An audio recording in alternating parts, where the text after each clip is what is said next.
Hello, thank you for watching my channel today. My name is Sarah and my channel is called Your True Shelf.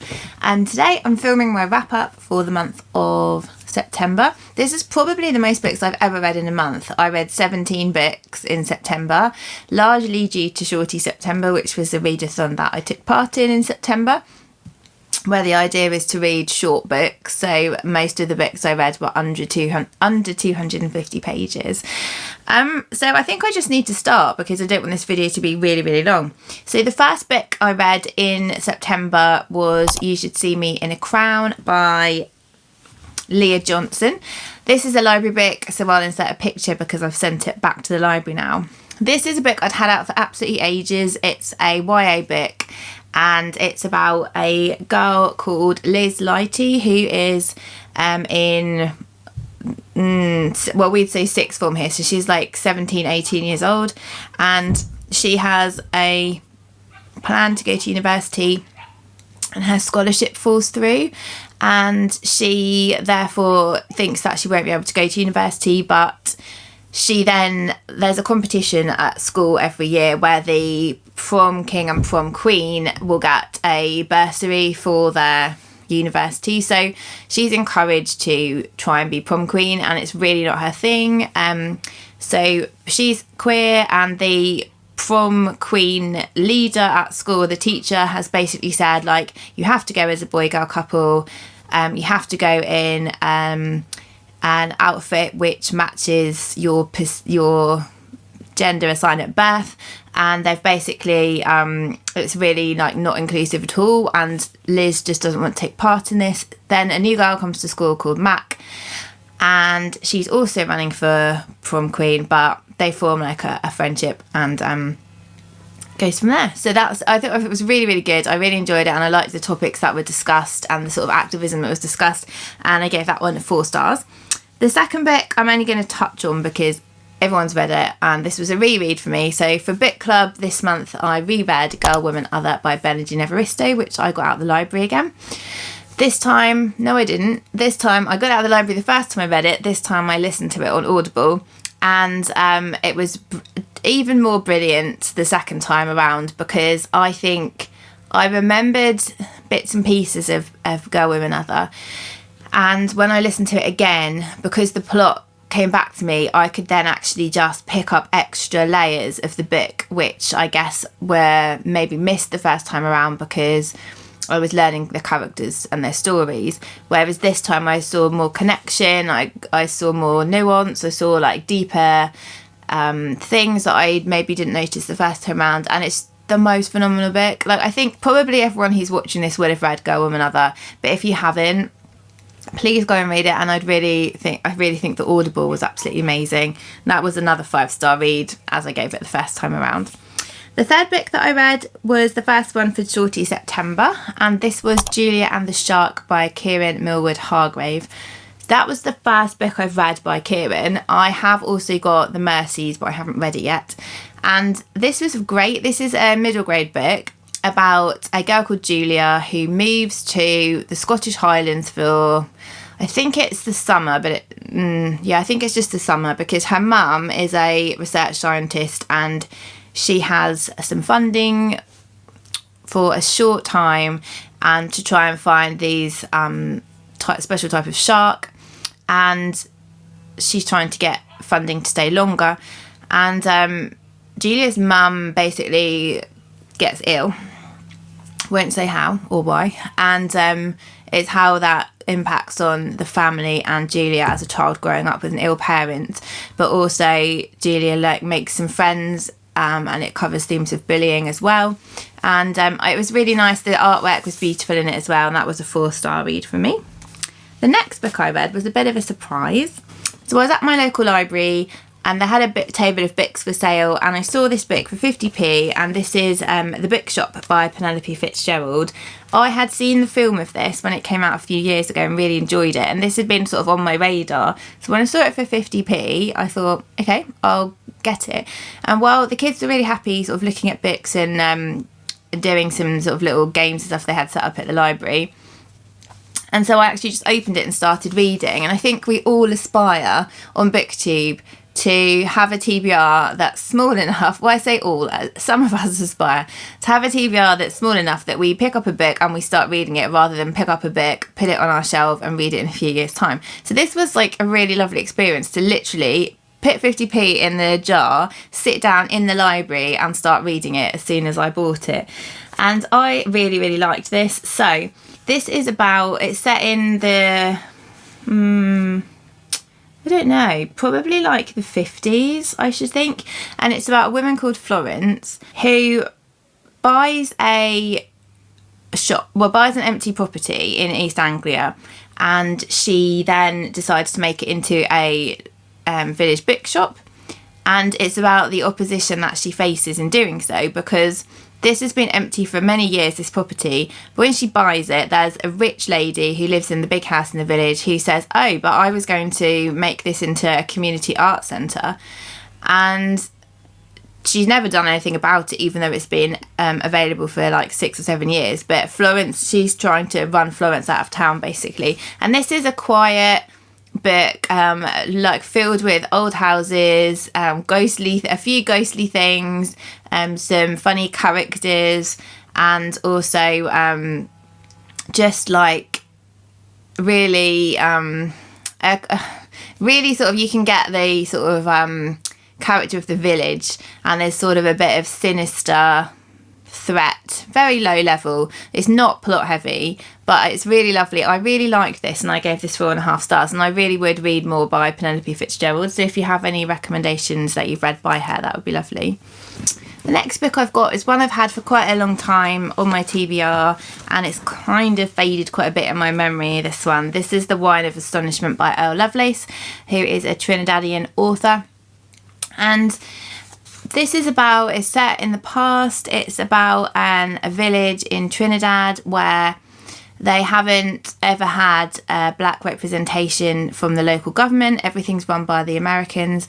And once one of the villagers decides he's going to run for local government, and the villagers really support him, he becomes the local member of parliament, or whatever the term would be for the states. And he then basically moves into a massive house and starts sort of thinking that he is better than the people he was friends with, and he sort of just basically lets down all the promises that he'd made that he was going to do. So then there's a guy called Bolo who is a stick fighter, and he's really good looking, and everyone sort of looks up to him. He's young and he's really popular, and he's like trying to figure out what they're going to do to take back leadership, because they're all sick of being told what to do. They're not allowed to worship in their chosen way. They're told they have to be a different type of Christian, and they're not allowed to sing their songs of worship. They've got to sing hymns, and it's all very like authoritarian, trying to take away their local culture. So Bolo decides he wants to change things, and it all starts to go a bit wrong. So I can't remember the details of the plot. I didn't love this book. I rated this book 3 stars. It was interesting because I haven't read anything set in Trinidad. I don't know anything really about the history of Trinidad. But the writing style wasn't really for me. It wasn't something that I was really enjoying. It's only a really small book, but sadly not really for me. Then I read another one that's been on my TBR for absolutely ages. This was Nobody Is Ever Missing by Catherine Lacey. And Catherine Lacey wrote Pew, which is a book I'm really interested in reading. I know Jen Campbell and Lauren from Lauren in the Books really liked Pew last year, or the year before possibly. And so I thought this was going to be like a thriller, because looking at the cover and the title and the font and everything, but it's not. So this follows a woman called Ilaria, who is working as a TV scriptwriter. She's living with her husband, who's a university professor, and she has on paper like the perfect life, but she's not very happy. And one day she literally just gets up, walks off, and she's living in the States. She literally just goes to New Zealand with a one-way ticket. She doesn't tell anyone where she's going. She just disappears. And we follow her without a plan, without any money, without any transport. We follow her traipsing around New Zealand and meeting different people, putting herself in quite dangerous situations, and we learn more about her past life. So basically her adoptive sister had committed suicide when she was a student at university, and Ilaria's husband, who she didn't know then, was the professor of her sister, and that's how they met, because the professor had to give evidence, and Ilaria met him through that, and she married him. And it's all very much like, did she just marry him to be close to her sister? He has also experienced his mum's suicide. They've kind of got that in common, and they've got quite a dysfunctional marriage, and it's hard. It reminded me a bit of Ilaria is a very selfish character who reminded me of the main character from My Year of Rest and Relaxation by Tessa Mosfegh, and also reminded me of the main character from Sorrow and Bliss, but it wasn't as good as either of those books. I only gave it 3 stars, but I would read more by Catherine Lacey. We then have a success story, 84 Charing Cross Road by Helen Hanff. So this was for one of the prompts for Shorty September, is to read a book and watch a film, and the same one obviously. And so I read this and watched the film adaptation, and they were delightful. I actually kind of was doing them both at a very similar time. I didn't sort of finish one and then watch one. So I started reading this, then I had COVID. So last time when I said I didn't feel very well, it turned out I actually had COVID. So while I was off work, I was able to watch some films, and I watched the film of this, and then I finished the book, and it was absolutely delightful. So this is non-fiction. This is an epistolary book, and it's the letters between Helen Hanff, who lives in New York, and this bookshop, I can't remember what the bookshop's called now, Marks & Co. Booksellers, which the address of which is 84 Charing Cross Road. And Helen basically wants lots of different, mostly non-fiction books, which are quite hard to find, and she just can't get them in the States. And so she writes to the booksellers at 84 Charing Cross Road, and then she becomes very good friends with the bookseller who helps her. And then everybody in the bookshop knows of her as well, because of her letters and because of things that she sends them. And she is really funny. She's got a very dry sense of humour, and I think that especially comes to life in the film, because you see her sitting at her typewriter typing the letters, and the film is just wonderful. It's one of those nostalgic, innocent, it's filmed in New York. I think it was filmed in the 80s, but the book's set in about the 50s. Is it the 50s? Let me see the dates in the letter. So it starts in 1951, and we go up to 1969. And then there's also a second book in here, which I did also read, called The Duchess of Bloomsbury Street, which I can't tell you what that's about without spoiling 84 Charing Cross Road. It wasn't as good, but it was still really enjoyable, and I gave this one 4.5 stars. The 8th book that I read was another one that I read in the library. So when I was waiting for my kids to choose some books in the library, I noticed Heartstopper Volume 3 was just on the shelf, and I picked it up and ended up reading the whole thing while the kids were in the library. And so our library is so lovely. It's quite small, very family friendly, and they've got different little challenges, like you have to find different things around the library and different stuff. So they were busy doing those kind of things, and I just sat there and read the whole of Heartstopper Volume 3. And this one is focused on a trip to Paris. So the whole novel, graphic novel, is basically a trip that the whole class takes to Paris. So there's the local boys' grammar and the girls' grammar, and they both go together, and it's about the adventures that all the characters have from Heartstopper, and it was just as good as the others. They're all 5 stars for me so far. And I just need to buy Volume 3 now, because I've got Volume 1 and 2 sitting over there on my shelf, but I need to buy Volume 3. And it was lovely that I could again just go, I want to read that, pick it up and read it while I was in the library. That was fab. Book number 9. This was great for TBR vets. This is another TBR vet. This is The 5 People That You Meet in Heaven by Mitch Albom. So Tuesdays with Maury, amazing, by Mitch Albom, and my friend has given me she lent me this book, and I started listening to it on audio CD A number of years ago, I didn't like the narrator at all, and so I DNF'd it, and she said, no, read it. So I read it, and this is basically about a guy called Eddie. He is 83, he works at a theme park, and he gets killed by one of the rides at the theme park. And he goes to the afterlife, and he meets up over the course of the book. He meets 5 different characters, and those characters tell him what role they played in his life, some of whom he remembers, some of whom he doesn't, until they remind him. And then they sort of say, like, I've waited for you because I needed to tell you this, before they can move on. And it's a really lovely concept. So I really liked the premise of this book, but I didn't really like the execution. I didn't like the style of writing particularly. It reminded me a little bit of The Alchemist by Paulo Coelho, because it's a sort of fable-like almost how it's told. And so whilst the premise I found interesting and enjoyable, I only gave it 3.75 because I liked the story. I did like the story, but I just didn't really like the writing style. But however, I know because of Tuesdays with Maury that I do like his work, and so I've got another book by him called For One More Day, I think it's called, and I will read that one because, yeah, give it a chance. The next book I read was a book in translation which I read on my Kindle, and this was Kim Jiyoung, born 1982. Yeah, by Nam-Joo, and this was translated from Korean. I forgot to look who by because it's on my Kindle, so I will insert that across the bottom here. I really loved this book.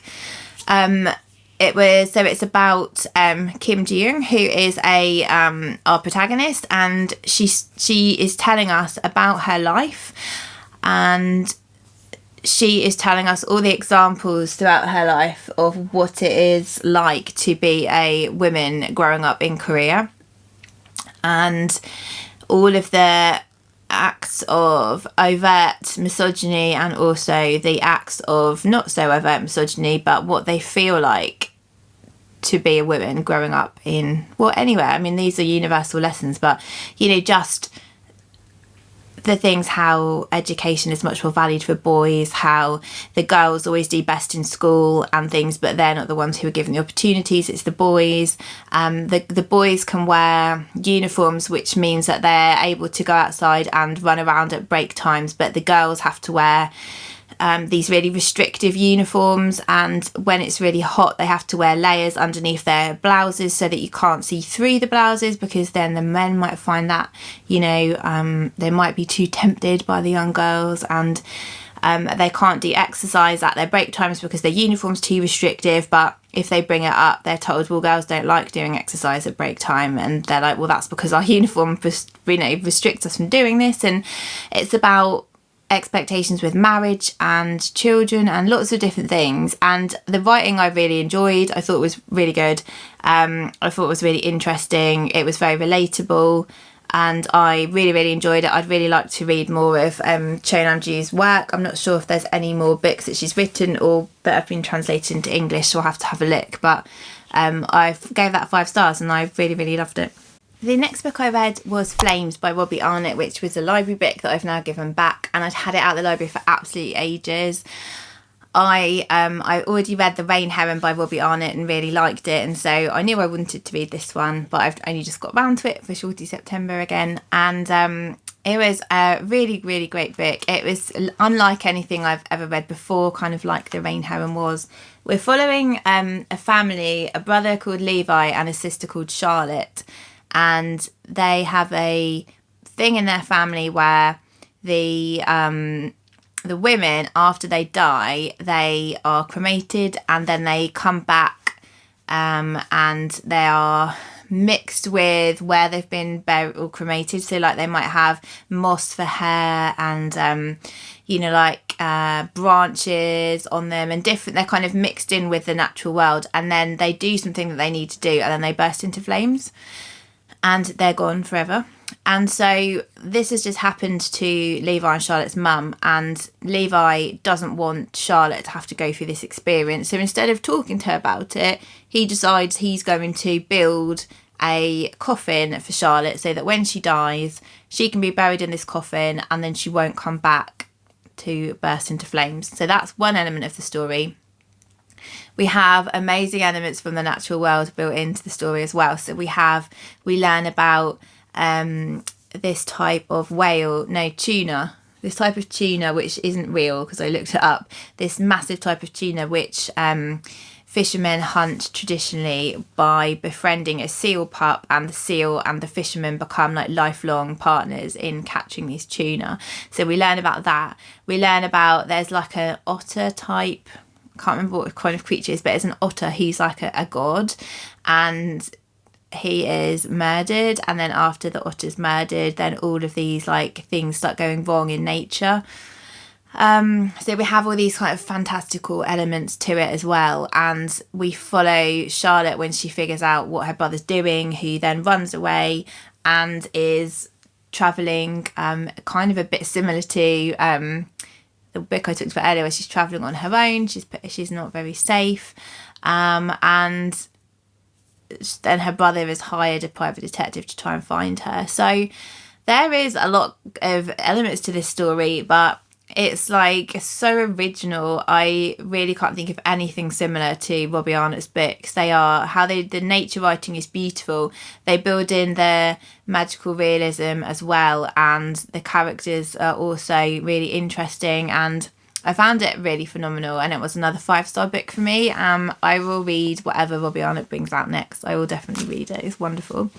I needed something light after that, and so Sean and Bert from Past Story Time really sweetly sent me some Dawson's Creek books in the post, so they know that I love Dawson's Creek. It's my favourite ever TV show, and they sell copies of these like sort of fiction spin-offs, obviously fiction, it's fiction, that they sell in a shop in Cardiff, and Sean and Bert sent me 2 of these. So like, yeah, this is The Calm Before the Storm.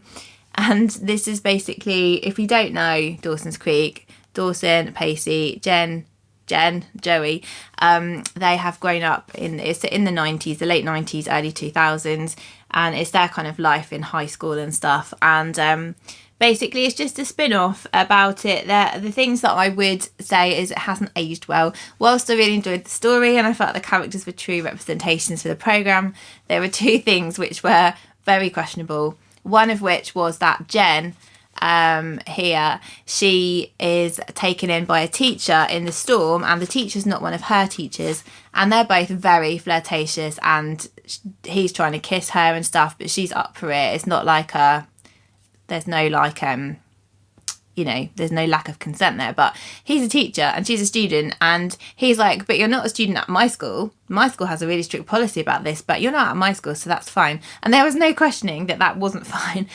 And then there was also like Pacey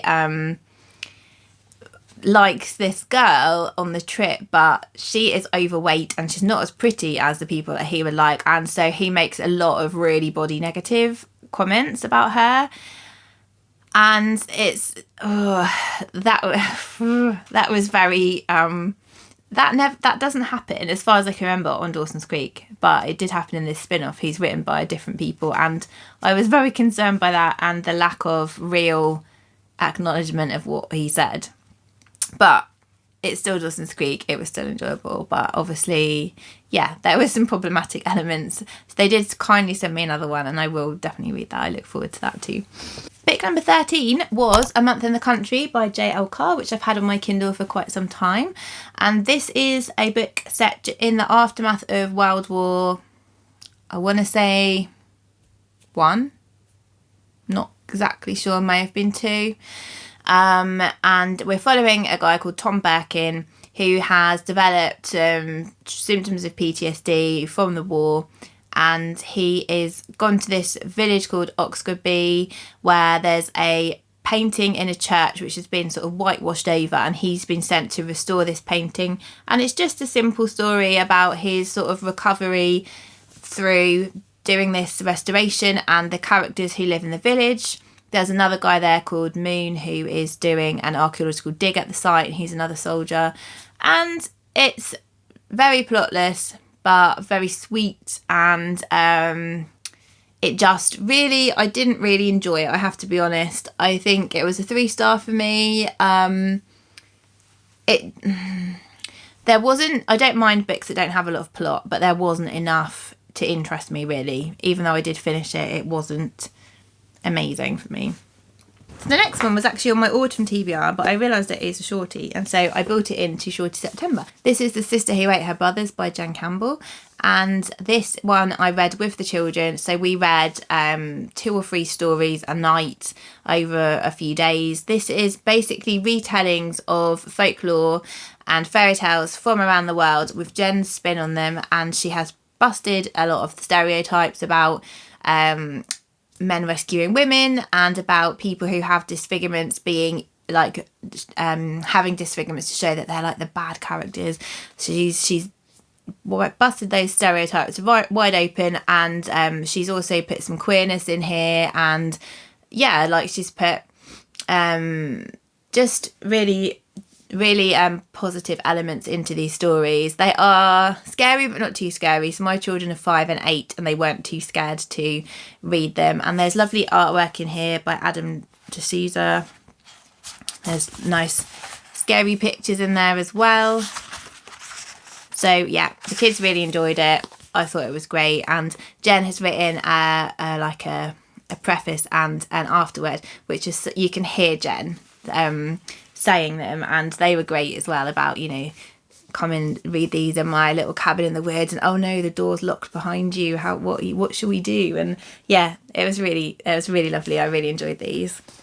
Next I have a middle grade book which I found on Audible Plus and started listening to it with the children. It's taken us 2 months to listen because we just listened when we were in the car and stuff like that. But we all love this book. I did get it in paper out of the library as well because Faye wanted to have a look at the paper copy. This is The Secret Suffragette by Barbara Mitchelhill, who seems to have written a lot of books for children, so I will have a look at her other books. But this book was fantastic. This is a brilliant way to educate children about the suffrage movement through story. So the narrator is fantastic. We are following Daisy Doyle, who is a 12-year-old girl, and her little sister Lily. She lives with her mum and dad, who are Irish, but they live in London, in Bow in the East End, and it's in the sort of, well, obviously in the era of suffrage, before women had the vote. And the family are extremely poor. They don't have much to eat. They all share a bedroom. There's 2 little brothers who are twins who sleep in a box. So they're a very impoverished family, but they're a loving family. And there are suffragette marches and things which come to Bow, and Daisy gets involved in these and involves her mum, and the dad does not like it at all. And it's about how suffrage could cause or how working class people viewed it as something for posh women, something that didn't apply to them, that their husbands wouldn't like it. And again, it's sort of telling about the positive elements of women's suffrage, but also about how difficult it was for some women to become involved. And it's absolutely wonderful. This was 100% a 5-star book for me. I think that this is great even if you're an adult. Like I said, it's free on Audible Plus, so you could listen to it, but I thought it was absolutely wonderful and I loved it. We have The Girls Are Slenderman by Muriel Spark, which is a library book that I was really looking forward to because I loved The Prime of Miss Jean Brodie, which I've read at least twice. But this was a real letdown for me. This is basically the Girls Are Slenderman are staying in a women's boarding house for women who are sort of independent and single, but or not married, but they can't really afford to live sort of in London, and they're staying at this place called the May of Tech Club, and it's all the girls. It's really hard to distinguish who is who. There's a couple who I remembered who they were, but the rest of them, it was really difficult to remember which girl was which because they were all quite bland characters.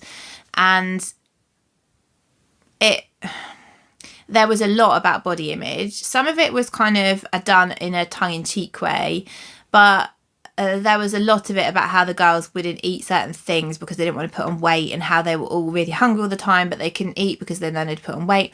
There was a window which you could get out of their boarding house and across to where the American intelligence officers were staying, but getting out onto their roof. But the window is only 7 inches. You can only open it 7 inches. So there was a lot about which girls were big enough to get through, slim enough to get through this 7-inch gap in the window, and which ones couldn't, because they were too fat. And there was a lot of like sizist stuff in this book, and I just didn't really enjoy it at all, to be honest. I was quite disappointed. I didn't like all the stuff about body image. I didn't find the characters interesting. There's not a lot of plot at all. And I was disappointed. That was like a 2-star for me. And then finally, finishing on a massive high, The Girl with the Louding Voice by Abi Daré, which I loved. So this was the book club choice for October for us, and we actually had our book club about this book this morning.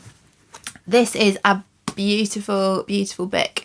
This is set in Nigeria, and we are following Adoni, who is a young girl whose mum, she's very close to her mum. Her mum dies, and she is, her mum has made her dad promise that when she dies, she will not make Adoni get married, but she'll let her carry on in school. And she has 2 older brothers, no, 1 brother older, 1 younger, who she looks after. And the dad basically just breaks the promise straight away, says, I need money for food and for rent, I can't afford it, I'm going to have to sell Adoni into marriage. So she's sold into to be the 3rd wife of a guy called Marufu, who is a taxi driver, and he's quite old. I would say he's in his 50s or 60s, and she is like 13, 14. And so she's basically sold into this marriage, and his older wives, the first is Labaki. She is really not very nice. And then the second wife is Khadija, who is absolutely lovely and is basically like a second mum to Adoni. And then basically, I won't tell you how or why, but Adoni ends up in Lagos, working as basically a slave, a house girl for this couple called Big Madame and Big Daddy. And she has a very hard life there, but Adoni is just so beautifully, she's just so positive. She always finds the good in everything. She never loses her love of life. She never loses her ambition to learn. And she just always wants to be a teacher so that she can educate other girls and stop them from going through what she's gone through. And this book is like, I just want to like keep doing this because I love Adoni. I love like some of the characters in here. The writing is brilliant. It's so easy to read, but it really evokes, like, there's so many bits where you can smell the things she's smelling and see the things she's seeing, and you can picture all the characters. I actually listened to this on Audible, and it's read by the actor who plays Lady Danbury on Bridgerton. She does an amazing job. Listening to it in Nigerian accents was even brought it to life even more. So it's written in dialect, but reading it, so listening to it really brought it to life for me, like even one extra step. So I don't want to say anything that's going to give spoilers. I know this has been a really popular book, so lots of people might have read it, but if you haven't, please read it, because it's just amazing. And I think it would be perfect to have a sequel to this, because I think it would work really well with the ending of the book, and I really hope that Abi Daré writes a sequel, because it was wonderful. So finishing on a positive, I can't believe I read that many books. I'm really pleased that I got rid of quite a few off my TBR, and I had a really good, I'd say overall in general, I've had a good reading month. I'm looking forward to reading some longer books again now, because whilst I really enjoyed Shorty September, you don't get always that sort of same depth with a short book as you do with a big chunker. And I think in autumn it really makes you want to get those big thick books out, as per my autumn TBR that I did. So I'm looking forward to starting some bigger books. I'm going back to I'm listening to Babel by R.F. Kuang on audio, which I will talk about another time, but it's amazing, it's so good. And I've just started reading Honey and Spice by Bolu Babalola, which I have to read really quickly because it's due back at the library. It's got lots of reservations on it. So, and then my plan is next I'm going to read Orlando by Virginia Woolf with Joe Smith, who we do lots of buddy reads together. So that's my sort of imminent reading plans. So let me know if you've got any thoughts on the books I read this month, or if you've read them, any books you're enjoying or recommending at the moment, and yeah, what you're currently reading. That would be lovely. I hope you're having a great week, and I'll speak to you soon. Bye.